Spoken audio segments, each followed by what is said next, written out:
ब्रह्मा जी बोले, हे नारद, इस बात को लेकर कनखल नामक तीर्थ में प्रजापति दक्ष ने एक बहुत बड़ा यज्ञ किया, जिसमें भृगु आदि तपस्वियों को ऋत्विज बनाया गया। सभी ऋषि मुनि मेरे पुत्र के यज्ञ में आए। मैं भी सपरिवार और वैकुंठ से विष्णु जी भी अपने पार्षदों और परिवार सहित आए। दुरात्मा दक्ष ने उस यज्ञ में शिव जी को नहीं बुलाया और अपनी प्रिय पुत्री सती को भी यह कहकर नहीं बुलाया कि वह कपाली की भार्या है। जब इस प्रकार यज्ञ आरंभ हुआ तब उसमें भगवान शंकर को ना आया देखकर शिव भक्त दधीची ने सब देवताओं और ऋषियों से पूछा, इस महायज्ञ में भगवान शिव क्यों नहीं आए हैं? उनके बिना यह यज्ञ अत्यंत शोभित नहीं होता, क्योंकि बड़े बड़े विद्वान भी जिसे सब मंगलों का आधार बतलाते हैं, वे ही पुराण पुरुष नीलकंठ, परेश, वृषभध्वज यहाँ नहीं दिखाई देते। हे दक्ष, मैं सत्य कहता हूँ कि जब तक भगवान शंकर यहाँ नहीं आएंगे तब तक तेरा यज्ञ अपूर्ण ही रहेगा। दधीची के ये वाक्य सुनकर मूढ़ बुद्धि दक्ष ने मुस्कुरा कर कहा, देवताओं के मूल विष्णु जी तो आ ही गए हैं, फिर शिव की मुझे क्या आवश्यकता है? वह इस यज्ञ कर्म के कदापि योग्य नहीं है, इसलिए मैंने उसे नहीं बुलाया है। दक्ष का ऐसा कहने पर दधीची ने सब मुनियों को सुनाते हुए कहा, तुम चाहे जो कहो, पर भगवान शंकर के बिना तो यह यज्ञ अपूर्ण ही रहेगा और इससे तुम शाप को भी प्राप्त होगे। ऐसा कह दधीची ऋषि उस यज्ञ से अकेले ही निकलकर अपने आश्रम को चले गए। दक्ष हंसने लगा। फिर उसने अन्य मुनियों से कहा, शिव भक्त दधीची गया, यह अच्छा हुआ। विष्णु आदि आप सभी लोग वेद के वक्ता हैं, मेरे यज्ञ को सफल बनाइए।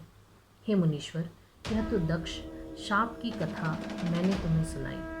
अब आगे यज्ञ विध्वंस का योग सुनाऊंगा, आदरपूर्वक सुनो। ब्रह्मा जी बोले, जिस समय देवता और ऋषिगण दक्ष के यज्ञ में उत्सव करते हुए जा रहे थे, उसी समय सती ने देखा कि रोहिणी से आज्ञा लेकर चंद्रमा भी दक्ष के यज्ञ में जा रहे हैं। तब सती शिव जी के पास आई। सज्जनों को मान देने वाले भगवान शंकर सती से बोले, हे सुमध्य, तुम किस कारण इतना आश्चर्यचकित सी होकर इस समय सभा में आई हो? इसका कारण बतलाओ।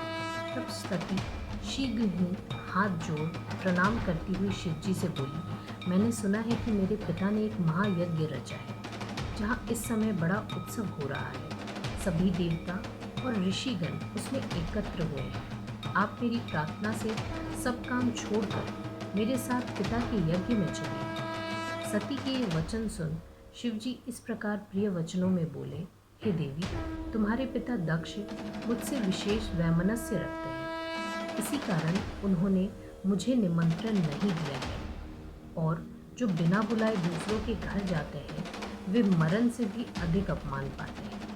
इस कारण हमें और तुम्हें दक्ष के यज्ञ में नहीं जाना है। यह सुन सती जी क्रुद्ध हो गई और शिव जी से बोली, हे शंभु, आप तो वही सर्वेश्वर हैं जिनसे कि यज्ञ सफल होता है, परंतु इस पर भी मेरे दुष्ट पिता ने आपको नहीं बुलाया। अतएव मैं दुरात्मा अपने पिता और यज्ञ में आए दुरात्मा देवताओं और ऋषियों का यह अभिप्राय जानना चाहती हूँ कि उन्होंने ऐसा क्यों किया। हे नाथ, इसके लिए मैं अपने पिता के यज्ञ में जाती हूँ। हे महेश्वर, आप मुझे इसकी आज्ञा दीजिए। सती जी का यह विचार देख सर्वज्ञ शंकर बोले, यदि तुम्हारे वहाँ जाने की इच्छा ही है तो मैं तुम्हें आज्ञा देता हूँ कि तुम अपने पिता के यज्ञ में जाओ। शिव जी ने 60,000 रुद्र गणों को उनके साथ किया। वे कुतूहल करते हुए सती के साथ चले।